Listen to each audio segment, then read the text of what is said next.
दोस्तों, तरुण केस में एक नया खुलासा हुआ है और खबर आ रही है कि सायरा शरीफ और सलमा की गिरफ्तारी हो गई है। जी हाँ दोस्तों, जिस मामले ने पिछले कुछ दिनों से लोगों को हैरान कर रखा था, उस मामले में अब पुलिस की जांच आगे बढ़ती दिखाई दे रही है। और इसी जांच के दौरान पुलिस ने 3 महिलाओं को पकड़ लिया है, जिनके नाम सायरा शरीफ और सलमा बताए जा रहे हैं। पुलिस के मुताबिक यह तीनों महिलाएं घटना के बाद से ही लगातार छिपती फिर रही थीं और पुलिस की नजरों से बचने की कोशिश कर रही थीं। लेकिन आखिरकार पुलिस को इन तीनों के बारे में एक अहम जानकारी मिली, जिसके बाद दिल्ली के खयाला इलाके में छापा मारा गया और वहीं से इन तीनों को हिरासत में ले लिया गया। बताया जा रहा है कि पुलिस को काफी समय से इन तीनों की तलाश थी, क्योंकि शुरुआती जांच में ही इनका नाम सामने आने लगा था और पुलिस को शक था कि इस पूरे विवाद में इनकी भूमिका हो सकती है।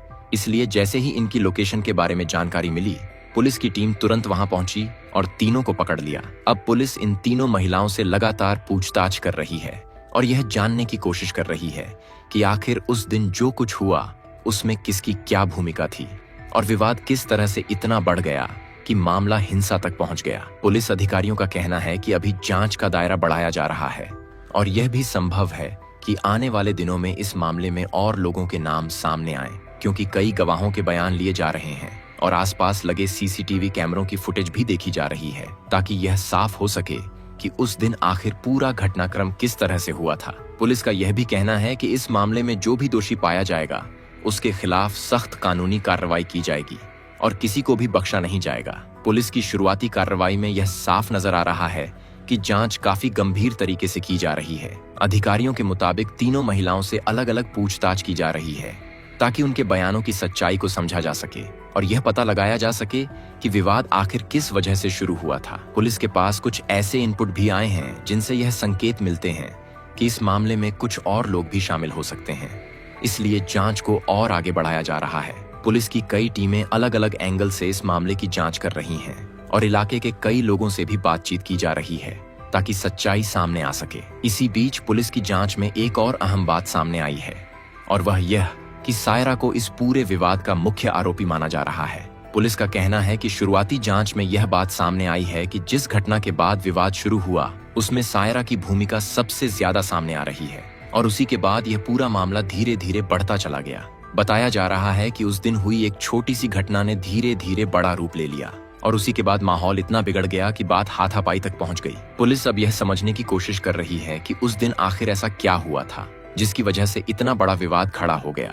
अगर उस दिन की घटना को समझने की कोशिश करें तो बताया जाता है कि उस दिन इलाके में होली का माहौल था। लोग अपने अपने तरीके से त्योहार मना रहे थे, बच्चे भी रंग खेल रहे थे और कई घरों की छतों से पानी से भरे गुब्बारे फेंके जा रहे थे।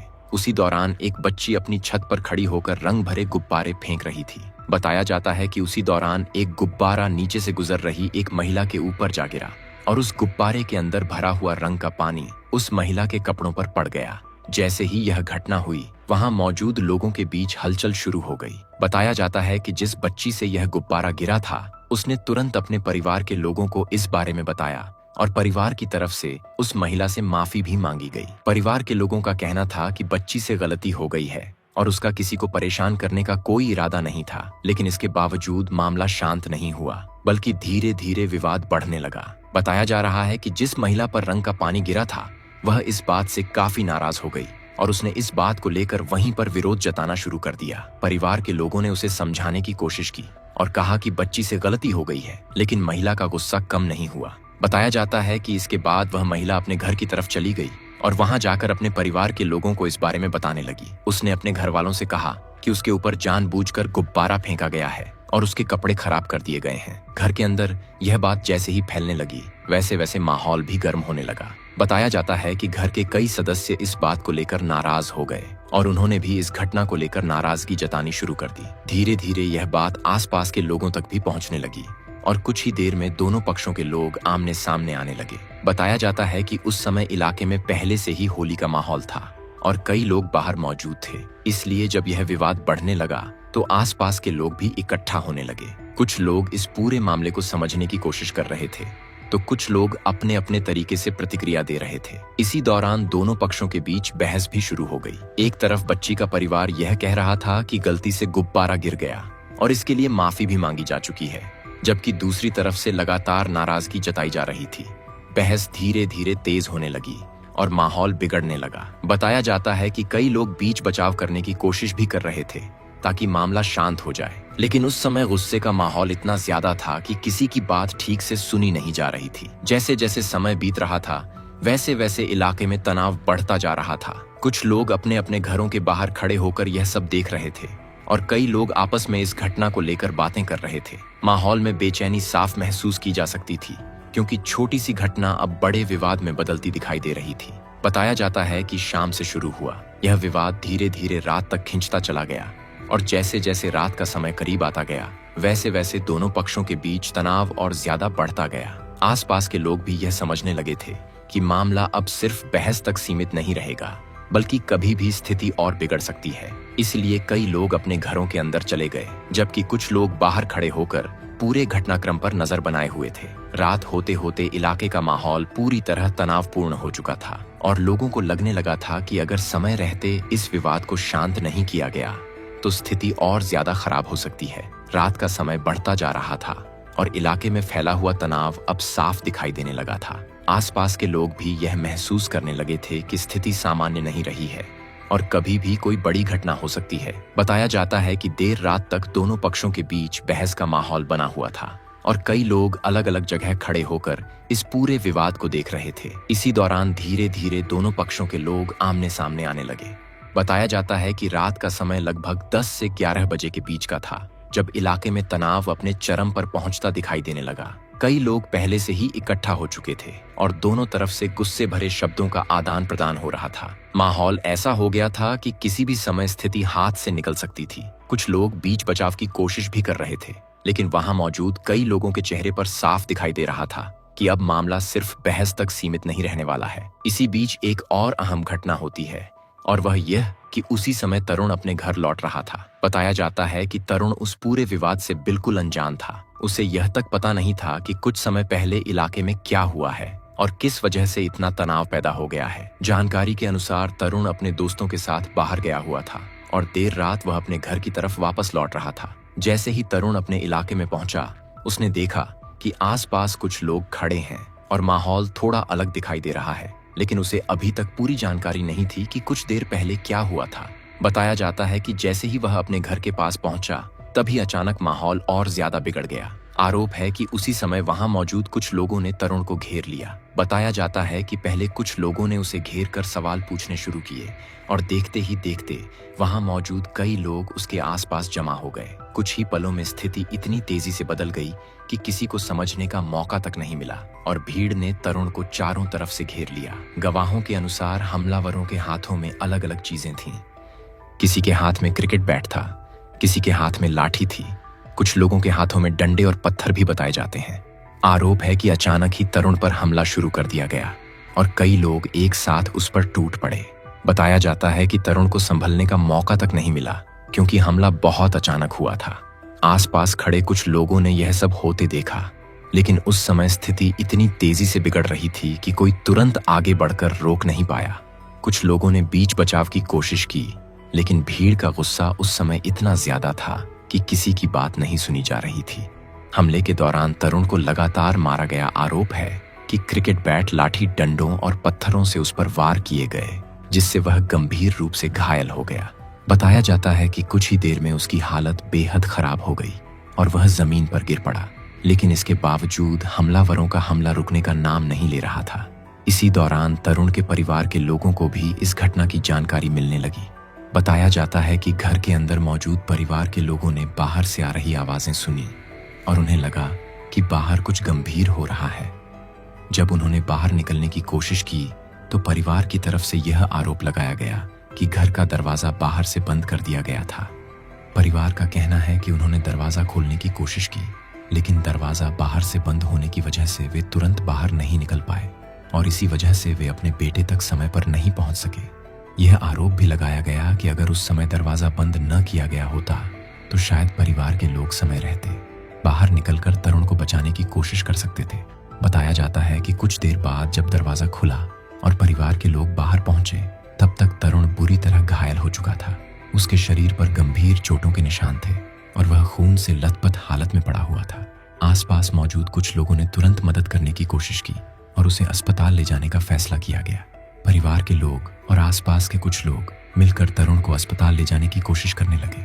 उस समय माहौल बेहद अफरा तफरी वाला हो चुका था।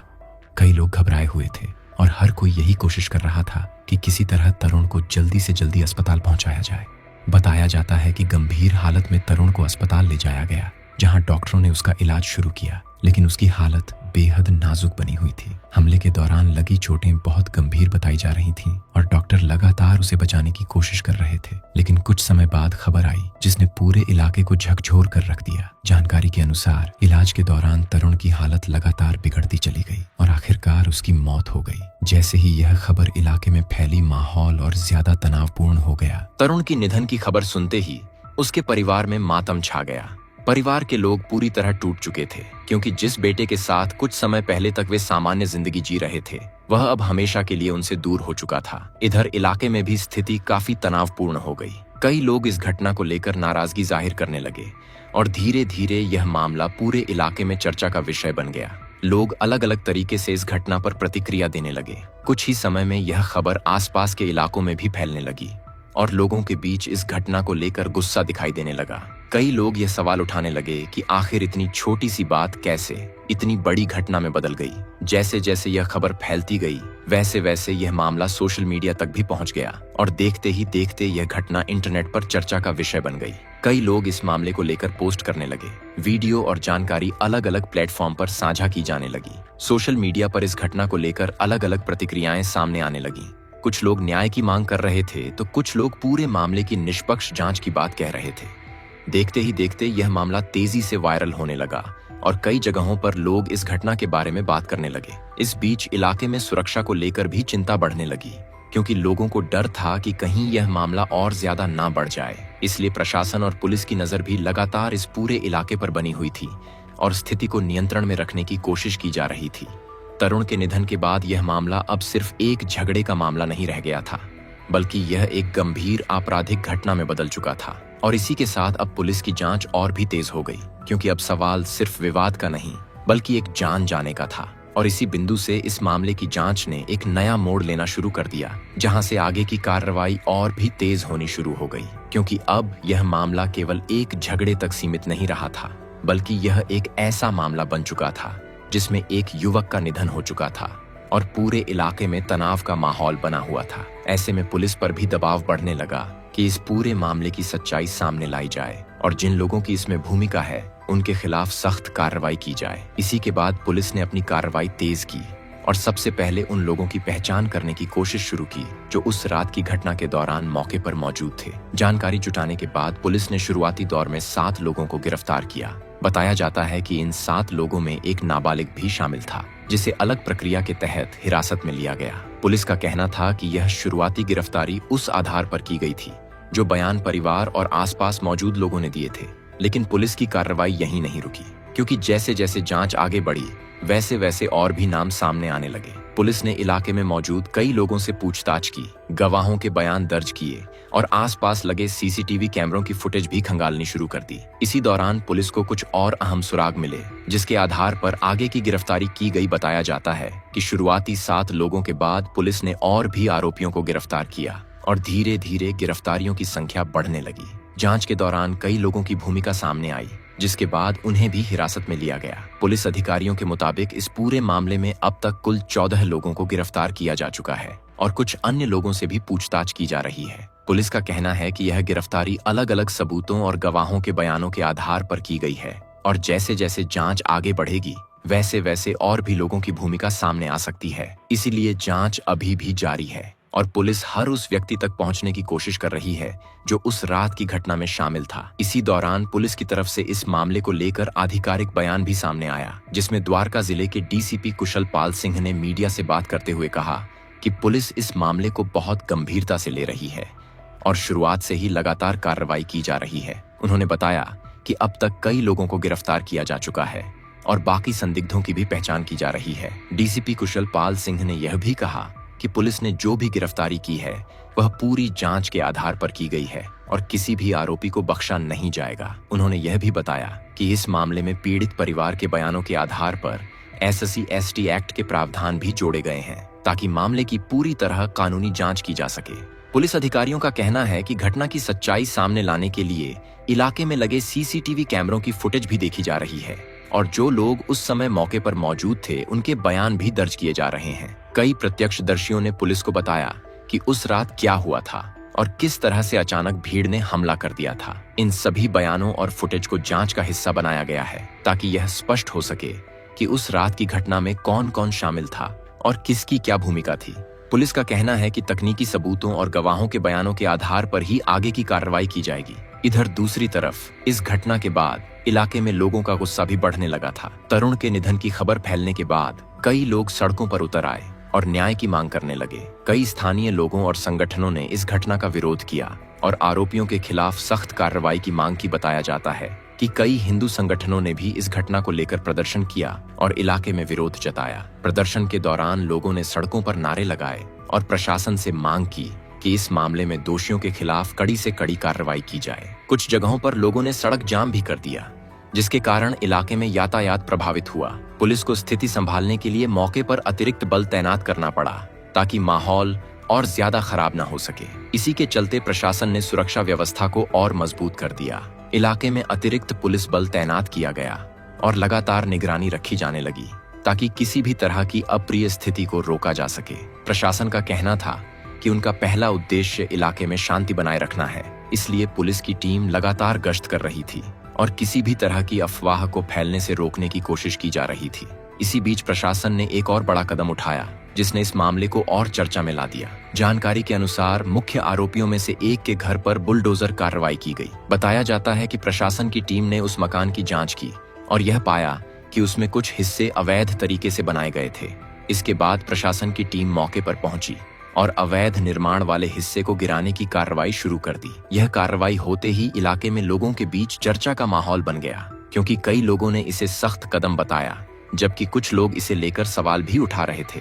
प्रशासन का कहना था कि यह कार्रवाई केवल अवैध निर्माण के आधार पर की गई है और इसमें किसी तरह का भेदभाव नहीं किया गया है। अधिकारियों के मुताबिक अगर किसी भी इमारत में अवैध निर्माण पाया जाता है तो उसके खिलाफ इसी तरह की कार्रवाई की जाती है। इस पूरे मामले के बाद प्रशासन और पुलिस दोनों ही लगातार जांच में जुटे हुए हैं। अधिकारियों का कहना है कि अभी भी कई पहलुओं की जांच की जा रही है और यह समझने की कोशिश की जा रही है कि उस रात की घटना के पीछे कौन कौन लोग थे और किसने क्या भूमिका निभाई। पुलिस यह भी देख रही है कि कहीं इस मामले में कोई और व्यक्ति तो शामिल नहीं था, क्योंकि कई बार ऐसे मामलों में बाद में नई जानकारी सामने आती है। इसीलिए जांच को हर एंगल से किया जा रहा है। अधिकारियों का कहना है कि जैसे जैसे जांच आगे बढ़ेगी वैसे वैसे इस मामले से जुड़े और भी तथ्य सामने आ सकते हैं और अगर किसी अन्य व्यक्ति की भूमिका सामने आती है तो उसके खिलाफ भी कानून के अनुसार कार्रवाई की जाएगी। इस पूरे मामले ने एक बार फिर यह सवाल खड़ा कर दिया है कि आखिर छोटी सी घटना किस तरह से बड़ा रूप ले सकती है और किस तरह से एक मामूली विवाद आगे चलकर किसी की जान लेने जैसी गंभीर घटना में बदल सकता है। फिलहाल पुलिस की जांच जारी है और पूरे मामले पर प्रशासन की नजर बनी हुई है। आने वाले दिनों में जांच के आधार पर और भी कार्रवाई हो सकती है और इस मामले से जुड़े कई और तथ्य सामने आ सकते हैं। दोस्तों, इस मामले से जुड़ी हर नई जानकारी हम आप तक पहुंचाते रहेंगे। अगर आपको यह वीडियो जानकारी पूर्ण लगा हो तो वीडियो को लाइक जरूर करें, अपने दोस्तों के साथ शेयर करें और ऐसे ही अपडेट्स के लिए हमारे चैनल को सब्सक्राइब करना बिल्कुल ना भूलें। धन्यवाद।